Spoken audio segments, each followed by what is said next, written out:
মানুষের স্বভাব হলো যে সে সবসময় নিজে বলতে চায়, কারুর কথা শুনতে চায় না। কিন্তু তার এই স্বভাব তাকে এক বিশাল বড় জ্ঞানের থেকে দূরে সরিয়ে রাখে, সামনের মানুষের ব্যক্তিত্বের জ্ঞানের থেকে দূরে।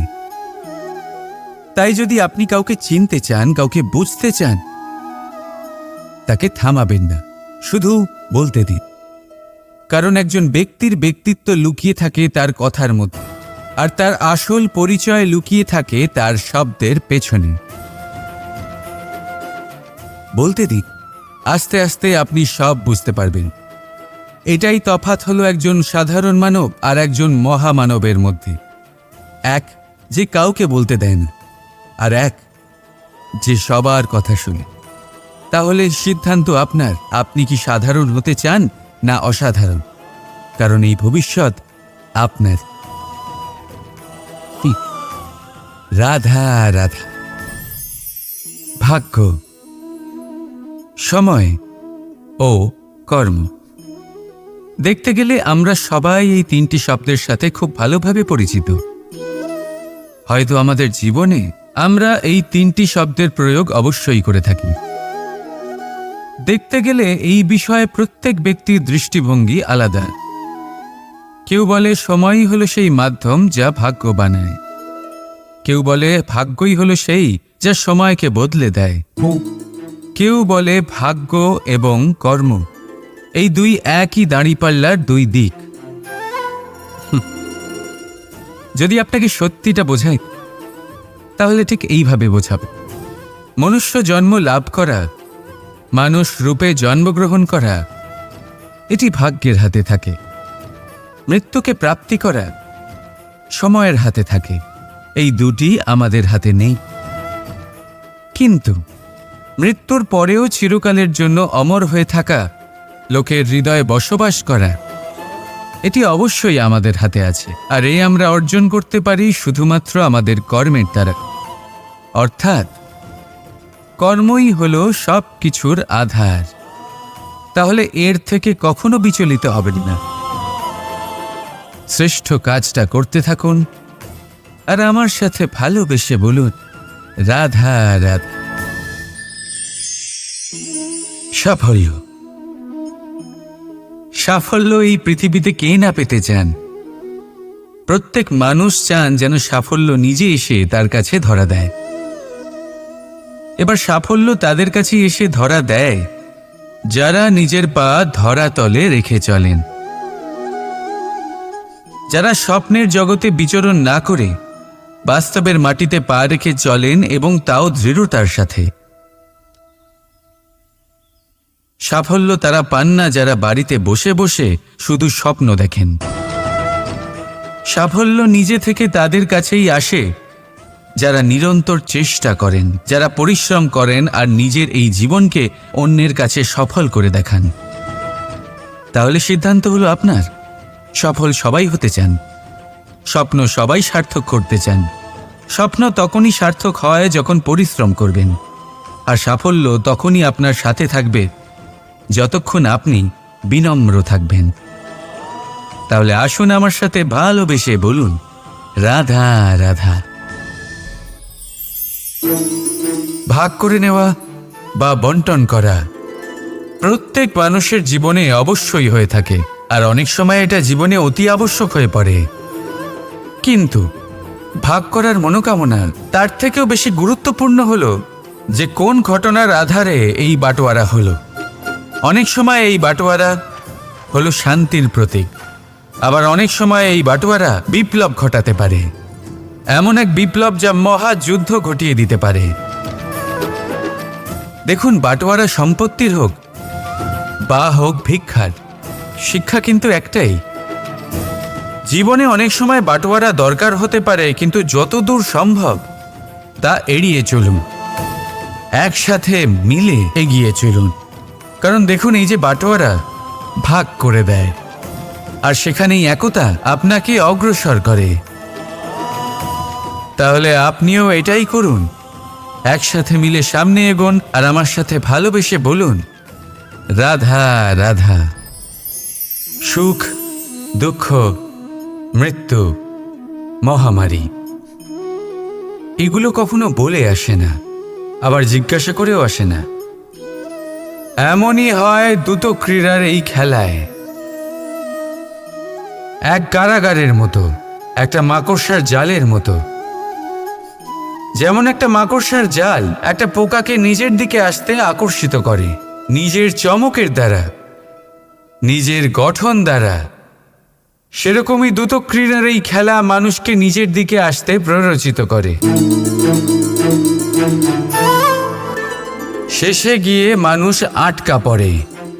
পার্থক্য শুধু এটাই, যখন এক পোকা এই জালে জড়িয়ে পড়ে তখন সে তার প্রাণ হারায়।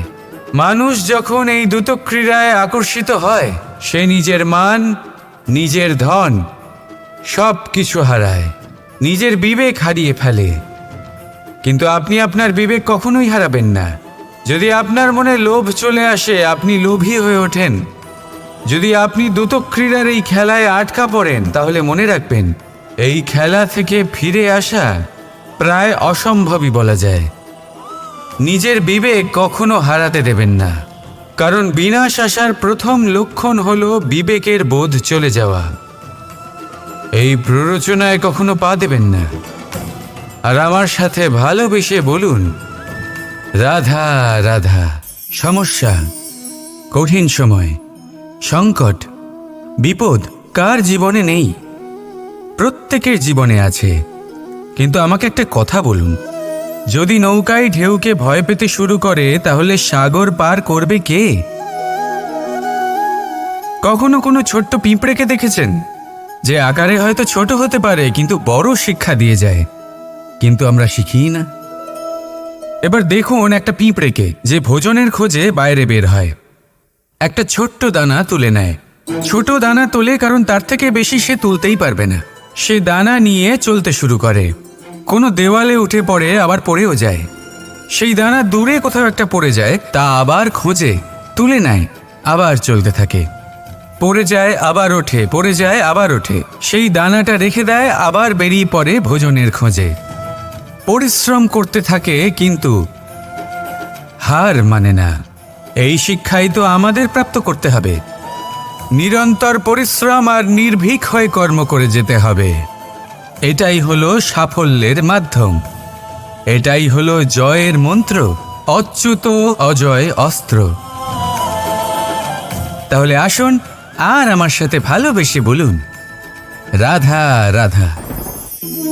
স্বর্ণ, হিরে, মুক্ত, মানিক, এই সব কিছুকে আগে পাথর বলা হতো। তাহলে এমন কি হলো যে এদের রত্ন বলা হয়? আর রত্ন তা বাস্তবে আসলে কি? এটা হলো সেই পাথর যাকে আগে আগুনের তাপ সহ্য করতে হয়েছে, পরখ করা হয়েছে, যাচাই করা হয়েছে, এদের কাটার চেষ্টা করা হয়েছে, কিন্তু তারা কখনোই নষ্ট হয়নি, বরং তারা আরো উদ্ভাসিত হয়েছে, আরো উজ্জ্বল হয়েছে, এই সংসারে আরো প্রকাশ ছড়িয়ে দিয়েছে। সেই জন্য এরা হলো এত অমূল্য, সেই জন্য এরা হলো বহুমূল্য, সেই জন্য এদের রত্ন বলা হয়। এবার মানুষের কাছেও এই নির্বাচনের অধিকার রয়েছে যে আমরা শুধু পাথর হয়ে থাকব নাকি রত্ন হয়ে থাকব। কিভাবে? আমাদের জীবনেও অনেক সমস্যা রয়েছে, বাধা আছে, বিপত্তি আছে। আমরা সেই বাধার তাপে উত্তপ্ত হই, এই সমস্যা আমাদের কাটার চেষ্টা করে। অনেক মানুষ বিভিন্ন পরিস্থিতি আমাদের ভাঙার চেষ্টা করে, কিন্তু আমাদের নষ্ট হলে চলবে না। যেভাবে এই রত্ন সমস্যার সম্মুখীন হয়ে পাথর থেকে রত্ন হয়েছে, সেইভাবেই আমাদেরও আমাদের সমস্যার সম্মুখীন হয়ে রত্ন হয়ে উঠতে হবে। এই সংসারে প্রকাশের স্রোত হয়ে উঠতে হবে। তাহলে এটাই করুন আর আমার সাথে ভালোবেসে বলুন, রাধা রাধা। এবার অনেক সময় মানুষের মনে এরকম প্রশ্ন আসে যে এই সংসারে সবথেকে বড় বিপদ কি? কেউ বলে ধর্ম সংকট, আবার কেউ বলে প্রাণের ওপর আসা সংকট। প্রত্যেক মানুষের জীবনে বিভিন্ন সংকট আসে, আর এই সমস্ত সংকট অত্যন্ত বিচিত্র হতে পারে। এই সমস্ত সংসার হলো সংকট দ্বারা পরিপূর্ণ। ঠিক আছে, আপনাকে একটা উদাহরণ দিই। একজন ধনী ব্যক্তি, এবার ওনার জীবনে সংকট কি হতে পারে? সংকট এটাই যে কেউ তার সম্পত্তি চুরি না করে নেয়। আমরা বুঝতে পারছি। এবার একজন চোর, তার জীবনে সংকট কি হতে পারে? যে চুরি করার সময় সে যদি তার একটা কাশি চাপতে না পারে, তাহলে সে ধরা পড়ে যেতে পারে, ঠিক কিনা? আবার অনেক সময় এমনও হয় যে যার জন্য আমি সংকট, সেও আমার কাছে সংকট। যেমন এই পরিস্থিতিতে দেখুন, সংকট হলো সংকট, এ তো জীবনে থাকবে, কিন্তু এর সম্মুখীন কিভাবে হওয়া যায়? খুব সরল। সব এটার ওপর নির্ভর করে, মনের ওপর। এই মনকে নিয়ন্ত্রণ করলে সব ঠিক থাকবে।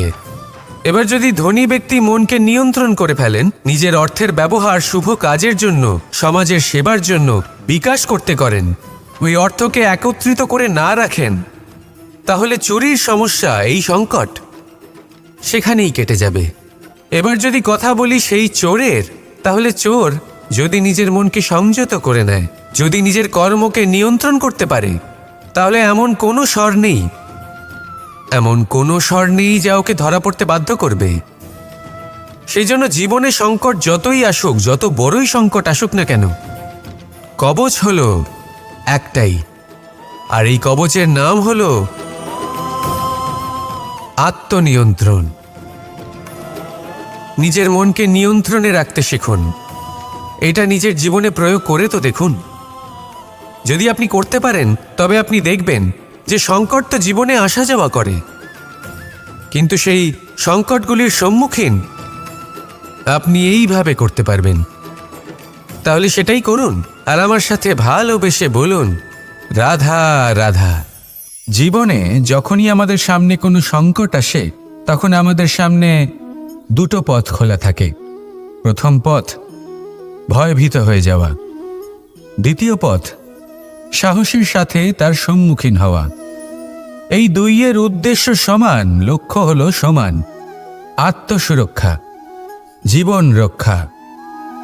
কিন্তু ভয়কে দুর্বল মনে করা হয় আর সাহসকে আপনার বল বলে মনে করা হয়। কারণ হলো এটাই যে ভয়, তা হলো শুধুমাত্র একটা প্রতিক্রিয়া, আর সেইখানে সাহস, এটা হলো একটা নিশ্চয়, একটা প্রতিবদ্ধতা। আর যদি সাহসের সাথে আপনি সংকটের সম্মুখীন হন, তাহলে হয়তো সেই সংকট আপনি চিরকালের মতো দমন করতে পারবেন। কারণ বিপদ যখন আসে, তখন সর্বপ্রথম আমাদের দ্বন্দ্ব হয় এখানে, মনে।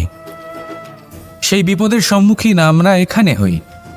যদি এই হৃদয়কে, এই মনকে আপনি সাহসী করে তুলতে পারেন, তাহলে তাতে কখনো ভয় আসবে না, আর সেই বিপদের সম্মুখীন হওয়াও সরল হবে, জয়লাভ করাও সরল হবে।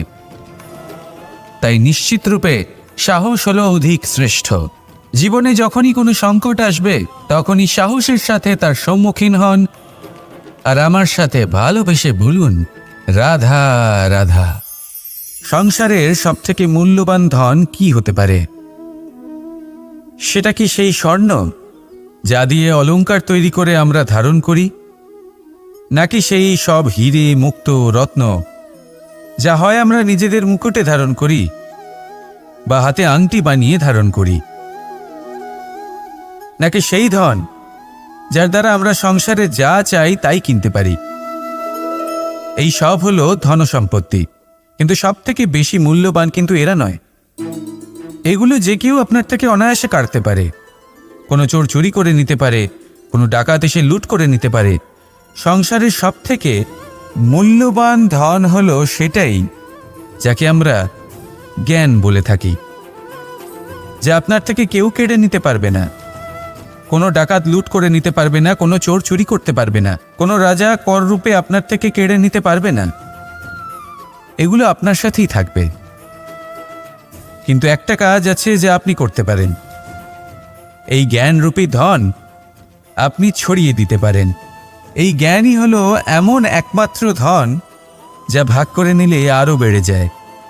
সেই জন্য জীবনে সব সময় মনে রাখবেন, জ্ঞান লাভ করার বিষয়ে বেশি একাগ্র হন, ধন লাভ করার দিকে নয়।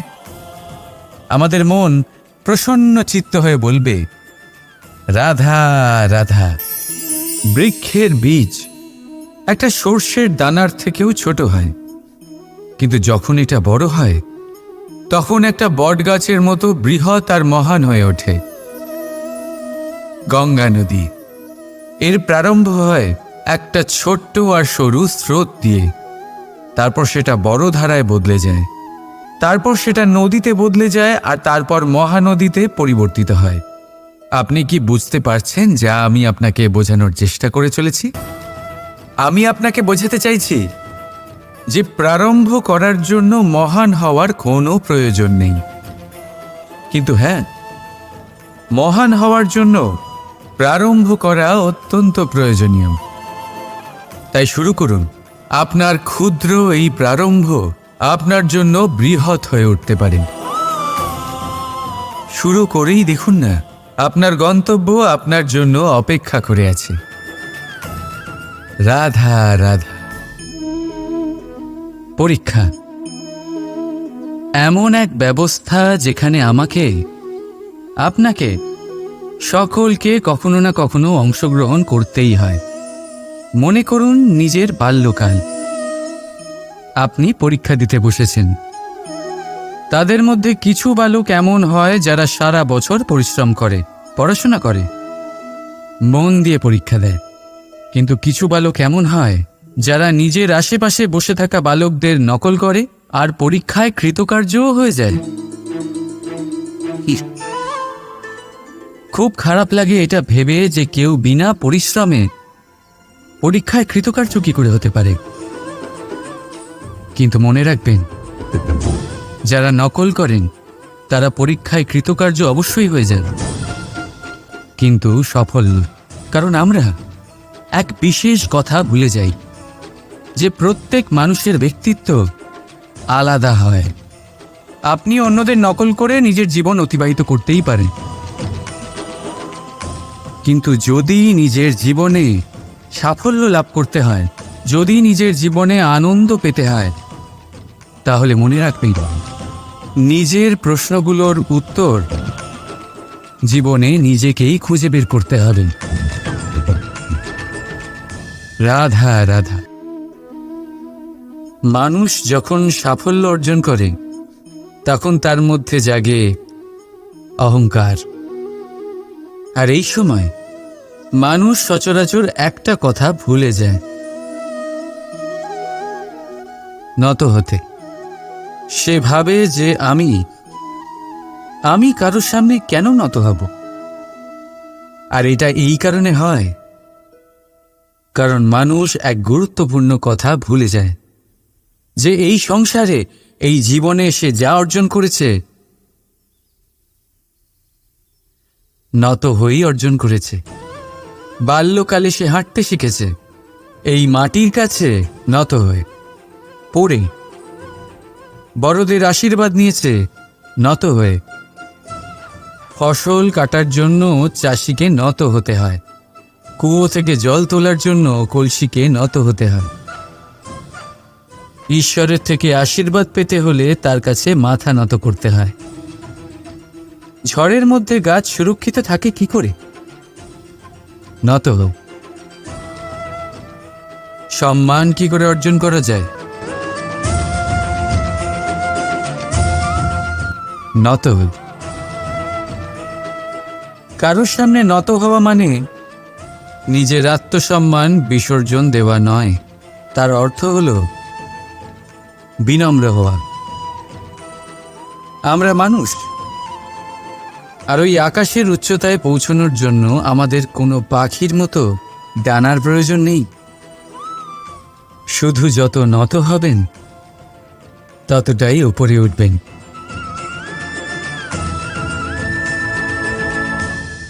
রাধা রাধা। আপনি এই সংসারে এমন অনেক মানুষ চেনেন যারা অত্যন্ত স্বার্থপর, যারা শুধুমাত্র প্রয়োজন পড়লেই আপনার কথা মনে করে। তাছাড়া বহু বছর তাদের দেখাই পাওয়া যায় না, কিন্তু যখনই তাদের আপনার সাহায্যের প্রয়োজন পড়ে হাত জোর করে আপনার সামনে এসে উপস্থিত হয়। বড়ই রাগ হয় এদের ওপরে, মন ভারী হয়ে ওঠে। মন এই কথাই বলে যে এই ব্যক্তির সাহায্য করা উচিত নয়, কিন্তু আপনি এরকম কখনোই করবেন না। আপনি বলবেন, কেন বলছি আমি এই কথা? মনে রাখবেন, আলোর খোঁজ মানুষ শুধুমাত্র তখনই করে যখন অন্ধকার গভীরতর হয়। তাকে স্বার্থপর ভেবে নিজের মনকে বিচলিত করবেন না। নিজেকে আলো মনে করে আনন্দে থাকুন। ভাগ্যবান মনে করুন নিজেকে, যে কারোর বিপদের সময় তার আপনার কথা মনে পড়েছে, যে আপনি এই সংসারে কাউকে সাহায্য করার যোগ্যতা রাখেন। এই জীবনে কেউ স্বার্থপর বলে নিজের দৃষ্টিভঙ্গি কখনোই পাল্টাবেন না। শুধুই নজর রাখুন নিজের পরমার্থের ওপরে। মন প্রসন্ন হয়ে বলবে, রাধা রাধা। মানুষ বড়ই বিচিত্র প্রাণী। এই মানুষ যখন তার হাত খালি থাকে তখন তার চোখ স্বপ্নে ভরা থাকে। যখন হারাবার কিছুই থাকে না তখন অর্জন করার চেষ্টা করে যায় সে নির্ভয় হয়ে এগিয়ে চলে প্রত্যেক সংকট, প্রত্যেক বিপদের সম্মুখীন হয়ে। কিন্তু যখন হাত ভরে যায় তখন স্বপ্ন দেখাই বন্ধ করে দেয় সে।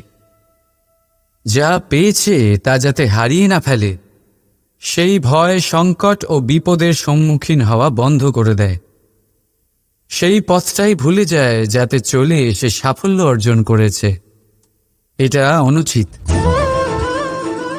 জীবনে যে কোনো পরিস্থিতি আসুক, যে কোনো অবস্থায় থাকুন, আহ্বানগুলোকে স্বীকার করুন। কারণ যদি আপনি সেই আহ্বান স্বীকার করেন তবেই আপনি এই সংসারকে কিছু দেওয়ার উপযোগী হয়ে উঠবেন। যদি সফল হন তাহলে এই সংসারকে নেতৃত্ব দিতে পারবেন, আর যদি অসফল হন তাহলে শিক্ষা পাবেন যে কি করা উচিত নয়। তাই জীবনে আহ্বান স্বীকার করুন, দুশ্চিন্তা নয়। রাধা রাধা। আমাদের শরীর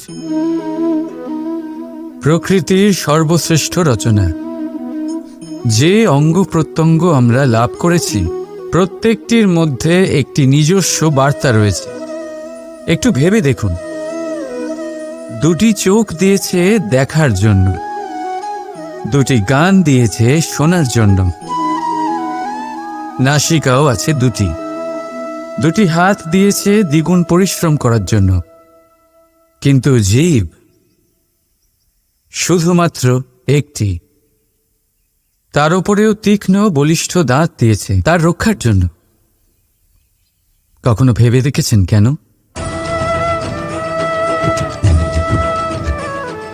কারণ শব্দ আর শব্দের প্রয়োগ মানুষের সবচেয়ে বড় অস্ত্র, যার প্রয়োগ যত ভেবেচিন্তে করা যায় মানুষ তার জীবনে ততটাই উপরে উঠতে পারে। তাহলে মনে রাখুন, দেখুন, শুনুন আর বুঝুন বেশি।